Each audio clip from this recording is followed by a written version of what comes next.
M sand quality test பண்ணுறது தான் one of the test வந்து சிவா அனாலிசிஸ். இந்த சிவா அனாலிசிஸ் எதுக்காக பண்ணுறோம் அப்படின்னா, எம்சாண்டில் பார்ட்டிகல் சைஸ் வந்து டிஸ்ட்ரிபியூஷன் எல்லாம் சைஸு கரெக்டாக இருக்கா, ஐஎஸ் ஸ்டாண்டுக்காக அது மேட்ச் ஆகுதா அப்படின்றத பார்க்குறதுக்கு தான் சைட்லேயே நம்ம இதை பண்ணுறோம்.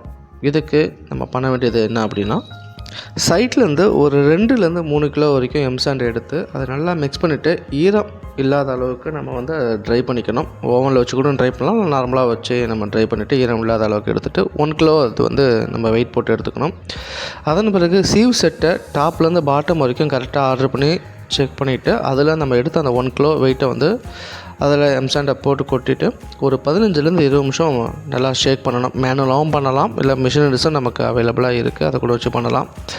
அதன் பிறகு ஒவ்வொரு சீவுலையும் எவ்வளோ இருக்குது அப்படின்றத செக் பண்ணி ஓவராலாக வெயிட் நம்ம எடுத்த 1 கிலோவுக்கு அது மேட்ச் ஆகுதா அப்படின்றத கிராஸ் செக் பண்ணிக்கணும். அதன் பிறகு இண்டிவிஜுவலாக ஒவ்வொரு சீவ் செட்லேயும் வந்து எவ்வளோ பர்சன்டேஜ் வந்து ரீட்டனாக இருக்குது அப்படின்றதையும் பார்க்கணும். தென் எம்சாண்டு காங்கிரீட்டுக்கு நமக்கு வந்து ஜோன் 2 அதாவது பொதுவாக வந்து இருக்கணும். அதோட டீட்டெயிலில் வந்து நான் டிஸ்கிரிப்ஷனில் தரேன், அதை செக் பண்ணிக்கோங்க. ஆற்று மணலுக்கு பதில் எம்சாண்டை யூஸ் பண்ணலாமா அப்படின்னு சொல்லிட்டு பொதுவாக எல்லோருக்குமே வந்து இன்னமும் டவுட் இருக்குது. தாராளமாக எம்சாண்ட் வந்து நம்ம யூஸ் பண்ணலாம், அது எந்த விதமான குவாலிட்டி இஷ்யூவும் இல்லை. பட் ஆனால் ஒரு வாட்டி என்ஷூர் பண்ணிக்கோங்க, நீங்கள் வாங்குறது வந்து எம்சாண்டு தானா இல்லைனா குவாலிட்டி டெஸ்ட்டா அப்படின்றத மட்டும் செக் பண்ணிக்கோங்க. எம்சாண்ட் யூஸ் பண்ணலாம். தேங்க்ஸ் ஃபார் வாட்சிங். தேங்க்யூ.